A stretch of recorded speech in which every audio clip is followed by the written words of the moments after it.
Okay? That's what a healthy organization looks like. When I show that slide to most CEOs, even the most cynical ones will look at that and they'll say, oh my gosh, that healthy stuff drives me crazy. It keeps me up at night. Morale, confusion, politics. They say, I would give my left leg to make my organization healthier.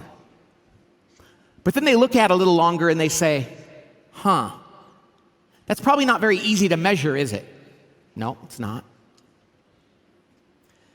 It's probably a little emotional at times, isn't it? Yeah, it is. Yeah.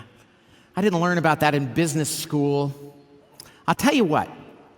Let's go focus on the left a little bit more. Let's tweak the dials on the smart side. They're like that old episode of I Love Lucy. You know the show I Love Lucy? You've seen this TV show? Where Ricky comes home, her husband, from work and finds Lucy crawling around on the living room on her hands and knees. And he says, what are you doing? She says, I'm looking for my earrings. And he says, you lost your earrings out here in the living room? And she says, no, I lost them in the bedroom, but the light out here is much better. And ladies and gentlemen, let me tell you this. Most leaders find that it's a lot easier to look for answers on the smart side of the equation because you can read about it and do studies and put it on a spreadsheet or a Gantt chart. But here's the thing. I am utterly convinced, completely convinced, that the area for the greatest competitive advantage and transformation is found on the right side of that slide, in being healthy. You know why? Because almost every organization in the world today is pretty darn smart.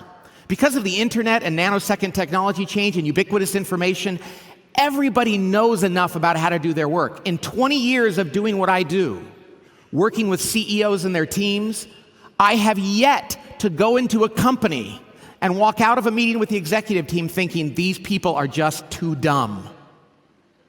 You see, everybody is pretty smart these days.